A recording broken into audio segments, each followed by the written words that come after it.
welcome to Raceworld in Exeter.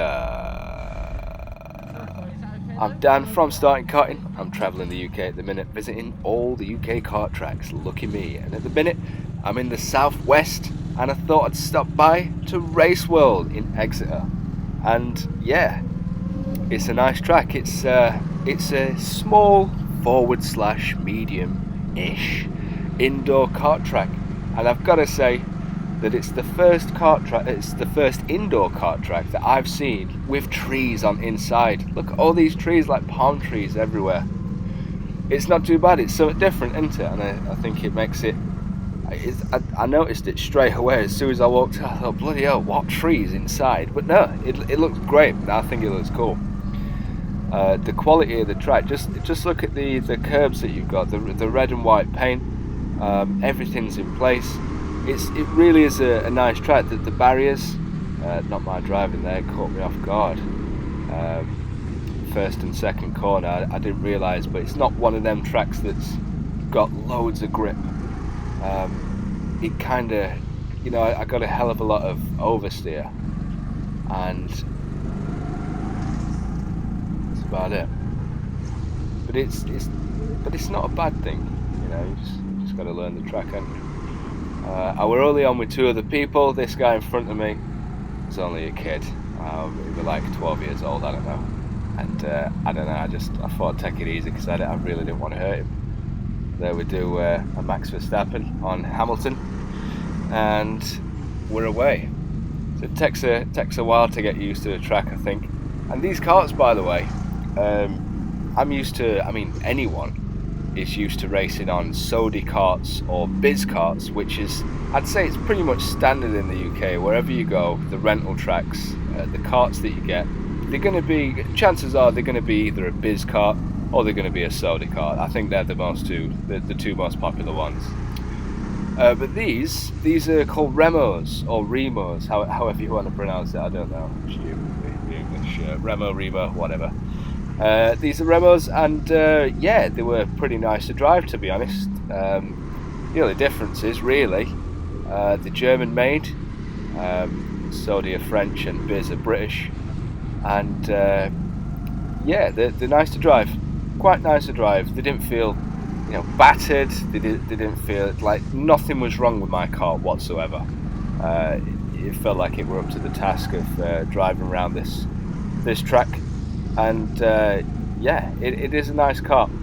Like the only difference I could tell you about really is the barriers around the car. So if you look at just the front end there, you've got metal barriers around the outside of the car protecting the car and you.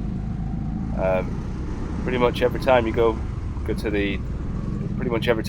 kart track, you get Biz and Sodi karts, you're going to get plastic barriers around the kart. And I always thought that plastic was the better option rather than metal, because I just feel like plastic would soften if you're going to come into contact with someone, plastic would soften the blow a little bit more than what metal would. But it's not really the case. Now, if you just so happen to be a kart track owner, then this kart that I'm in now, these stickers, these yellow and reddish stickers, they have been bought out by a company that pay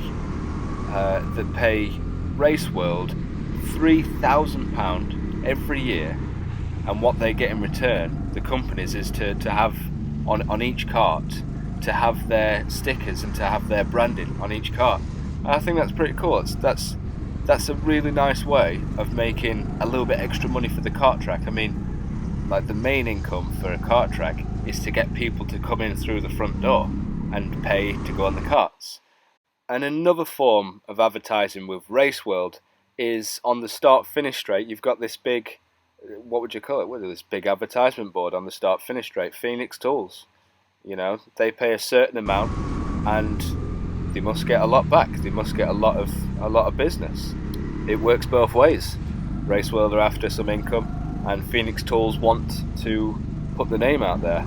And to any other kart track out there looking for a bit of extra income, just think about what you can do. So that's pretty much it from me then. What would I rate Raceworld out of 10? Well, for an indoor kart track, I would rate it 10. Why? Because of the karts that I was on. They weren't rickety, they weren't old, they were kind of newish, and there was nothing wrong with the karts. They wasn't the fastest in the world, that doesn't matter. They was fast enough for the track, and that's what's important. So the karts were great. Just look at the place, you know. It really is a nice example of an indoor kart track. The trees, everything, like all the tyres and the barriers, everything's in place. The paint on the ground, everything looks great. It really does. There's nothing dirty, like including the toilets. You know, like everything is, it's all there and it's good to go. So I'd give it a 10 for all these reasons. And shout out to the staff as well, because I ended up staying for like about an hour after my race, just talking with like one of the marshals, and then ended up talking to the I'm pretty sure with the owner. If we weren't the owner, we were the boss of the place. And it's onwards and upwards for Raceworld, because he was mentioning about electric karts eventually. He's going to have to get electric karts, a fleet of electric karts. It's not cheap. It's really not cheap. It's like 6 figures. It's really not cheap. And but eventually they are going to get electric karts, and it's only a matter of time. The only thing, and I've got a business opportunity for someone that's listening right now, if you can come up with a kart that has a detachable battery, that's what he was after. So the only reason that he isn't getting electric karts right now is because all the kart track, like Biz and Sodi and all the rest, they don't offer an electric kart fleet that has a detachable battery. And as soon as someone comes up with a detachable battery with the kart, then he might consider it. And one last thing, my fastest lap was a 27.94. If you beat that, whatever you've got. If you've been to Raceworld, put it in the comments below. Let me know what you've got. So that's all from me. Thanks for watching. Yeah, bye.